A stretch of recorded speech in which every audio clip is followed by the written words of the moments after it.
posachedwa apa tikuonesani nkhani zimene zawerengedwa lero lino pa wireless yakanema ya Times. Tsatani ndipo muli ndine Matilda Majawa. Mtsogoleri wa dziko lino Lazarus Chakwera wati akuyeneka kumukhulupirira Amalawi akuyeneka kumukhulupirira potengera makamaka zitukuko zimene iye wapanga mzaka zinayi zapitazi. Ana akhanda amene akubadwira pa chipatala cha Queen Elizabeth ku Blantyre tsopano azilandira chiphaso chobadwira pa chipatalachi.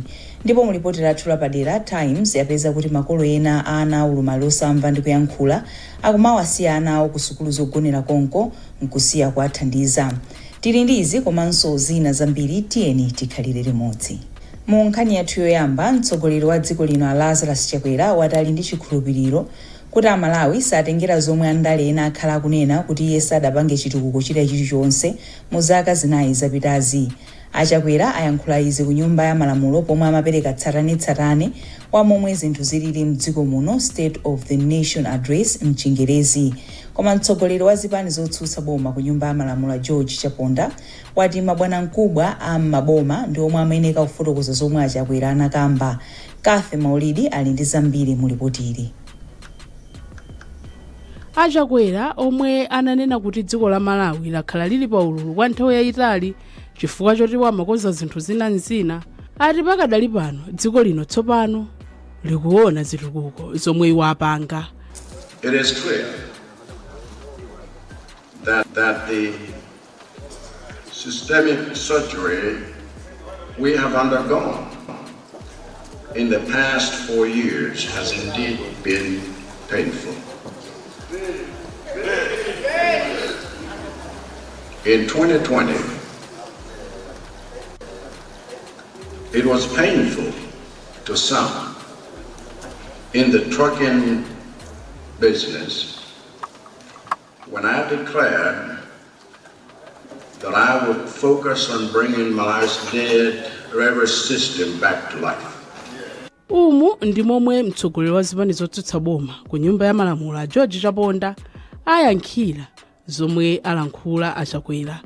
Kwa ine akana manena zama zijana auza mtundu wa Malawi mu 2020 ananena kuti zakupasani mzakhala ndi ntchito 1 million kwa 1 million zachitika anthu akukhalabe opanda ntchito ena akungozipa chifukwa akulephera tsopano zochita ena akuthawa dziko lino kupita ku South Africa. Izi ndi zinthu zimene iwo akana manena. Mkulu wa bungwe lomenyera ufulu anthu la CHRR Michael Kayatsa ati mtsogoleri wa dziko lino walephera kufotokozera Amalawi momwe anayendera pa ulendo wake wa ku United Arab Emirates komanso kuti nkhani za mafuta ndi dzikolo zili pati, potengera kuti Achakwera adalonjeza kuti adzafotokoza bwinobwino ku nyumba ya malamulo mwezi uno wa February. Mwezi wa December chaka chatha pamene president amafotokoza za maplani awo pamene afuna kuwazira vuto la mafuta adanena kuti njira ya government to government azayifotokoza bwino pamene azakapereka speech yawo ku parliament isona. Komano taona kunena kuti apapa sanayankhule china chilichonse zokhuzana ndi arrangement imeneyi zimene zikupereka mafunso komanso mwina kuchita lezi madandaula kuti kodi boma lili serious. Muzolankhula zawo Achakwera anati anaganiza zopita ku nyumba ya malamulo kukafotokoza zitukuko zomwe apanga, ponena kuti akufuna kuti izi zikhale mu mbiri ya nyumbayi. Zina mwa zitukuko zomwe makamaka Achakwera anafotokoza ni monga ngongole za bungwe la NIF, masikimu pofuna kutukula ulimi, misewu, zipatala komanso kugawa chakudya kwa omwe akhuzika ndi njala. Ana akhanda amene akubadwira pa chipatala cha Queen Elizabeth tsopano azilandira ziphaso zaunzika pa chipatalachi. Izi zikutsatira chipinda chatsopano chimene ntchito ya Bravo imene ili pansi pa bungwe la Comunità di Sant'Egidio yakonza ndi ndalama zokwana 6 million kwacha. Oyang'anira ntchito pa chipatala cha Queens Sipho Nyasulu wati makamaka makolo amakatenga ziphasozi ku maofisi a National Registration Bureau mu mzinda wa Blantyre zimene zimasokoneza ntchitoyi. Iwo akufotokoza zimene zachitika lero ndi thandizo la mtengo wapatali kwambiri kubwera kwa anzathu a Bravo kuzatikonzera malo woti tizitha kupereka ma birth certificates kwa ana amene angobadwa kumene. Mbuyo zimativuta chifukwa kunoko timangotenga chimene timati birth report ndikuwapasa anzathu NRB kuti akonze certificate, komano panopo zonse zichitikira kuti kunoko. Mkulu wa Bravo a Potiphar Magombo wati iwo athandizira pa ntchitoyi pofuna kupititsa patsogolo ufulu wa ana.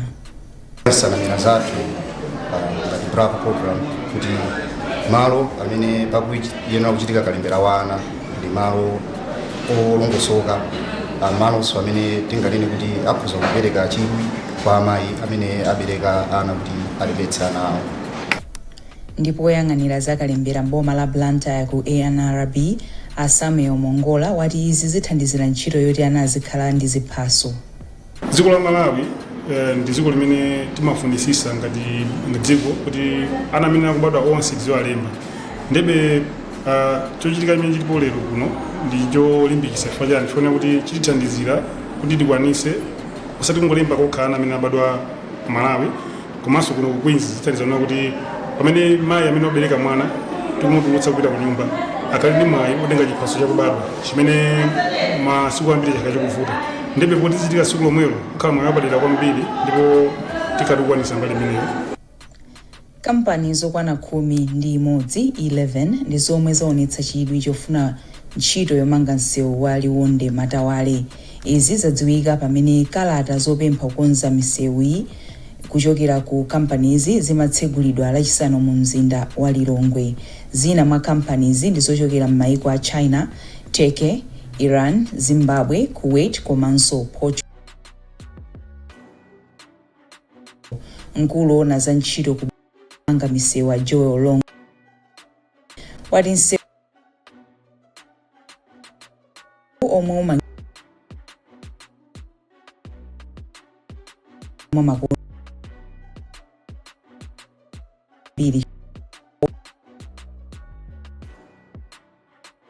za misika mwazina Jimmy Chazama kusegura ma technical bits ma financial bits sinakwire mina watatenga akasungisa kubanki process njona kuti chipira pena ba katika khalo yone bacha tikaunikire wonse ma technical bits ma figures amene abange qualify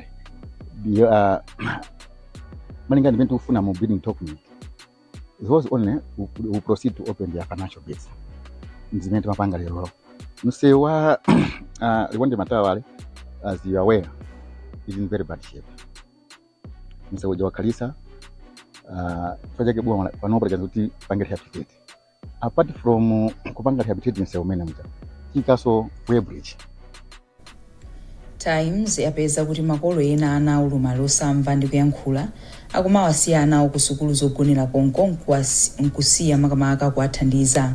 Chomwe chili chokhumudwitsa kwambiri nchoti ena mwa anawa amamwa mankhwala otalikitsa moyo ama ARV zomwe zimapangitsa kuti mchitidwe owanyanyalawo ukhale vuto lalikulu msukulu zomwe anawa amakawasiyako.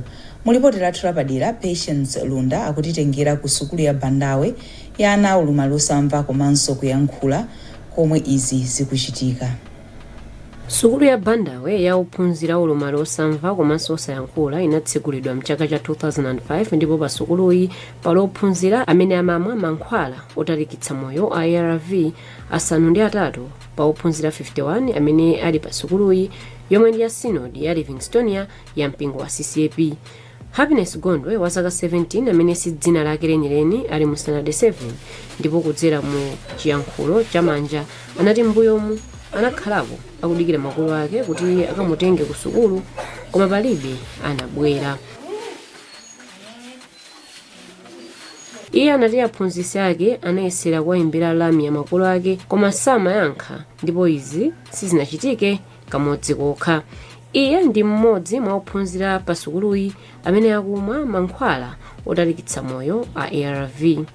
Mphunzitsi wamkulu pa sukuluyi a Stuart Chiona anatsimikiza za vutoli ponena kuti pa zaka zisanu ndi zitatu zomwe akhala mphunzitsi wamkulu pa sukuluyi izi zakhala zikuchitika achiona ati komiti ya sukuluyi yakhala ikumayitanitsa makolowa koma izi sizinapangitse kuti mchitidwewu uthe. Iwo anati vutoli lakula chifukwa chakusowa chakudya pa sukuluyi chifukwa ndalama yomwe amalandira kuchokera ku boma imachedwa ndipo makolo ambiri sabwera kuzawaona nawo komanso sawatumizira zakudya. Imakhalapo nthawi makolo wena sabwera kudzatenga iyayi ndi amakhala kukhala pati pa sukulu ndeni vuto mwana uja amakhala kuti awudziwa kuti alekereredwa sakuganiziridwa komanso otero ndiye kuti sangaphunzire bwino mu class kwa mwana afuna azidziwa zoti makolo wanga akundiganizira awudziwa kuti ndine wofunikira komanso ndili part of the family members. Mene zilili pano ophunzirawa amadya nsima ndi nyemba ndipo akatasinthira amadya soya pieces basi. Nthawi zina ophunzirawa amaumirizidwa kuti asadye kadzutsa vuto la chakudya likavutitsitsa. Mulangizi wa boma pa maphunziro aku primary ku Bandawe ati Nkhani Mphandi anati akudziwa bwino za vutoli ndipo anati sukuluyi ikukhala ngati mtaya ophunzira ulumali osamva komanso kuyankhula.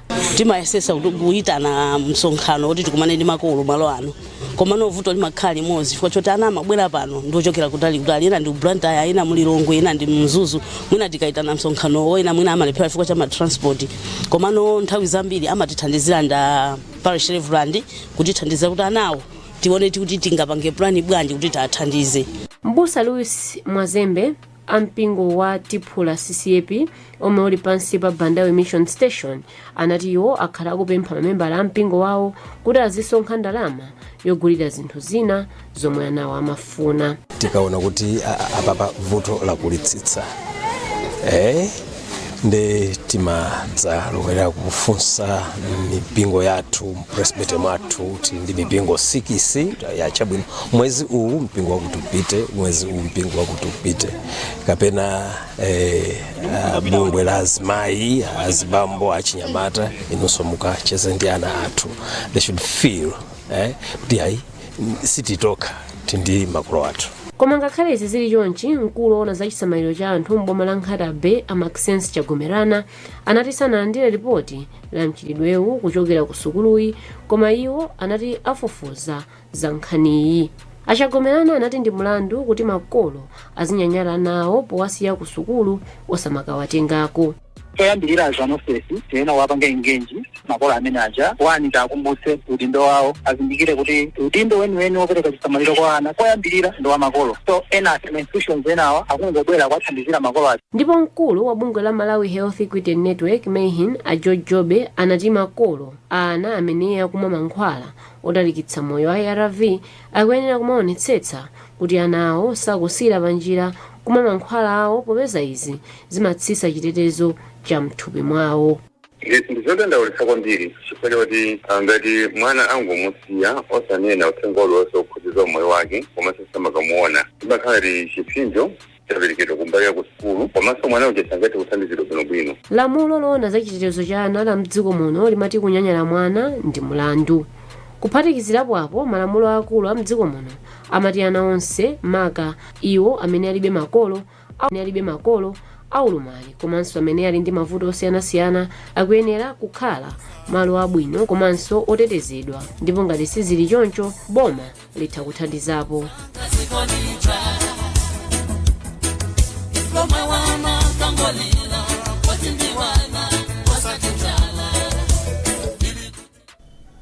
mukuonera nkhani mwa tsatanetsatane kuchokera kuno ku Kanema wa Times TTV.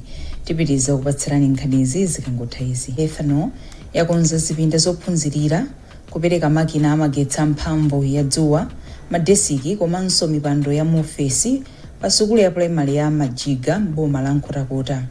Poyankhula popereka zinthuzi zimene ndi za ndalama zokwana 60 million kwacha, mkulu wa kampani ya Lusuwiro Chakaniza adataganiza zothandiza ataona kuti sukuluyi imasowekera zinthuzi.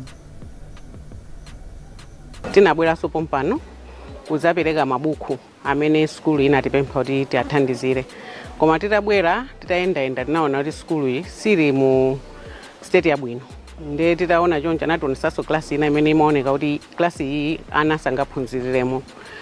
Titabwerera tinaona kuti ndi chinthu cha nzeru kuti tikonze klasi imeneyo ndi maklasi awiri block imodzi imene tayikonza tayikamonso ma desk mu maklasi amenewo.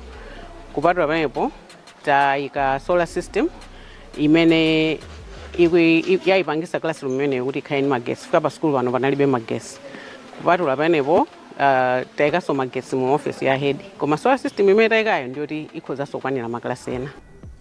Mkulu woona za ndondomeko ya chitukuko ku khonsolo ya Nkhotakota Dave Kapolo adayamikira kamba kathandizoli.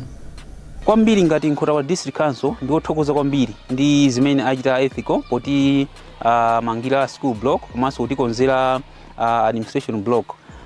Ngati Nkhotakota District Council tini mavuto ambiri amene tikulimbana nawo kuzera maplani athu. Andi vuto lina lalikulu limene tikulimbana nalo mu Nkhotakota ndi kuchuluka kwa anthu amene sakutha kulemba ndi kuwerenga. So izi kubwera chifukwa cha zifukwa zosiyana-siyana kuphatikizapo kuchepa kwa nyumba zophunziramo. Ndiye ngati mabungwe akutithandiza chonchi kutimangira nyumba zoti ana aziphunziramo zimathandizira kuti chiwerengero cha ana kuyerekeza ndi makalasi chichepe. Choncho ana ambiri amakhala kuti aphunzira malo abwino. Muona kuti masukulu ambiri mu Nkhotakota kuphatikizapo pa majiga ana ena aphunzira pansi pa mitengo. Kusenza kuti nyumba zophunziramo nzochepa. Ophunzira okwana 76 amaliza maphunziro awo ku sukulu ya ukachenjede ya Zomba Theological University. Wachiwiri kwa mkulu wa sukuluyi Dr. Takuze Chitsulo wati sukuluyi ikukula. Iwo akufotokoza zambiri kwa mtolankhani wathu Jason Malowa. Izikateletu ku university kwathu zikutanthauza kuti ifeyo tikukula chifukwa graduation imene tinali nayoyi tatulutsa tsopano ma student oyamba kuchita graduate ndi Master of Theology and Contextual Studies. Ma students amenewa ndi amene atakhale ngati anyamula mbendera yathu kuuza dziko la Malawi. Enanso akubwera ambiri amene atachiteso graduate ndi Master of Theology imeneyi. Tsono kumati kuti lero tinali ndi ma students about 76 amene achita graduate, ena amachita certificate, ena amachita diploma in theology, ena amachita bachelor of divinity, ena masters. Zinthu zimenezi zikusonyeza kuti ayi zinthu zikuyenda ndi kuti skulu yathu ikukula. Mawu ake wachiwiri kwa mkulu wa sukulu ya ukachenjede ya Malawi yemwe adali mlendo olemekezeka pamwambo Professor Samson Sajidu wati nkofunikira kuti sukuluyi ilimbikire za zomangamanga. Ngati ziko tikufuna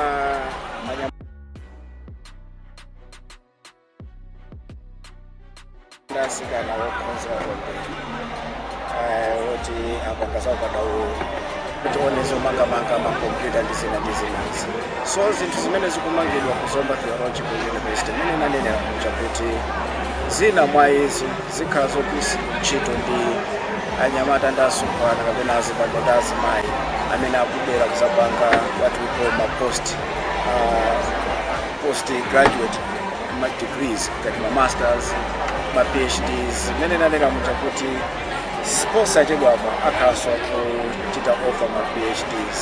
So zimene zikumangidwa zikuti azigwiritsa ntchito iwowo lezo mangamanga zofunikira kuti ma numbers ama students ophunzira obwera ku university achuluke komanso ma program oti university ikhale ikuthandiza anthu ikuthandiza ziko achuluke apanyenera kuti pakhale izo mangamanga. Kampani ya Ilovo Sugar yati yachilimika kukhazikitsa njira zofuna kuchulukitsa phindu lomwe imapanga. Izi zikutsatira kutsika kwa phindu lomwe kampani yapeza kuchoka pa 57 billion kwacha mchaka cha 2023 kufika 23 billion kwacha chaka chatha. Modzi wa akuluakulu ku kampani ya Kondwani Msimuko wati kusowa kwa ndalama zakunja komanso mavuto azachuma cha dziko lino ndomwe apangitsa kuti phinduli litsike. Daniel Zimba ali ndi ripoti ili. Msimuko anena izi mu mzinda wa Blantyre pa mkumano wawo ndi anthu omwe ali ndi masheya mu kampani yawo. Iwo ati akuganizanso zoti ayambe ulimi wa mbewu zina monga thonje kuphatikizapo ulimi wa mzimbe omwe amachita mwa zina. Chinthu choyamba ndi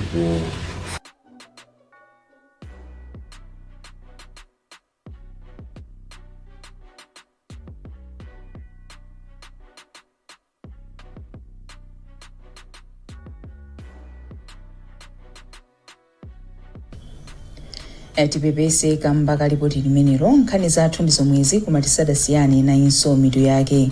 Mtsogoleri wa dziko lino Lazarus Chakwera wati Amalawi akuyenera kumukhulupirira potengera zitukuko zomwe apanga mzaka zinayi zapitazi. Ana akhanda amene akubadwira pa chipatala cha Queen Elizabeth ku Blantyre tsopano azilandira chiphaso chobadwira pa chipatalachi. Ndipo mulipoti lathu lapadera Times yapeza kuti makolo ena ana aulumali osamva ndi kuyankhula akumawasiya ana awo ku sukulu zopunira konko nkusiya kuwathandiza. Mulali ndine Matilda Majawa, usiku wabwino.